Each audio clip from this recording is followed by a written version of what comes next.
അപ്പൊ ആദ്യമായി മനസ്സിലാക്കേണ്ടത് ഹബീബായ റസൂലുള്ളാഹിയാണ്. ആ റസൂലുള്ളാഹിന്റെ ജന്മവും ഗർഭം ചുമക്കലും ജീവിതവും എല്ലാം അസാധാരണത്വമാണ്. ഇവിടെയുള്ള സ്ത്രീകളെല്ലാവരും ഗർഭം ധരിക്കുന്നവരാണ്, ഗർഭം ധരിച്ചവരാണ്. ഗർഭമില്ലാത്ത കുടുംബത്തിന് സ്വാലിഹീങ്ങളായ മക്കളെ അല്ലാഹു പ്രദാനം ചെയ്യുമാറാവട്ടെ.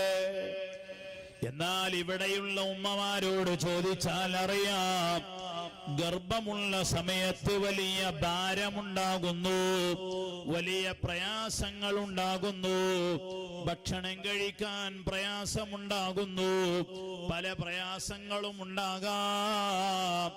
എന്നാൽ ഹബീബായ നബി മുഹമ്മദുർ റസൂലുള്ളാഹി സ്വല്ലല്ലാഹു അലൈഹി വസല്ലമ തങ്ങളെ അവിടുത്തെ പ്രിയപ്പെട്ട ഉമ്മ ഗർഭം ചുമന്നപ്പോൾ ഫമാ വജത്തു ലഹു സിഖലം വലാ അലമാ,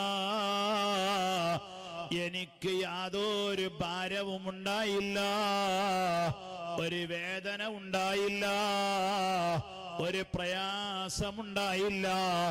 എനിക്കുണ്ടായത് എന്റെ മെൻസസ് നിലച്ചു എന്നല്ലാതെ ഒരു ഭാരമോ ഒരു പ്രയാസമോ ഒരു ഛർദിയോ ഇനി ഒന്നും എനിക്കുണ്ടായില്ല.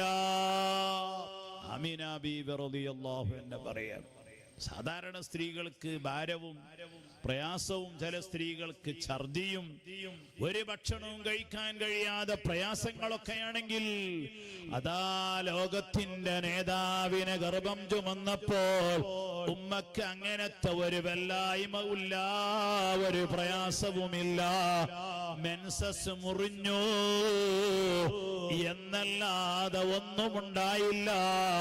ഓ സഹോദരിമാരെ, നിങ്ങളെ ഗർഭം ചുമന്നതുപോലെയല്ല ആമിന ബീവി റളിയല്ലാഹു അൻഹ അനുഭവപ്പെട്ടത്.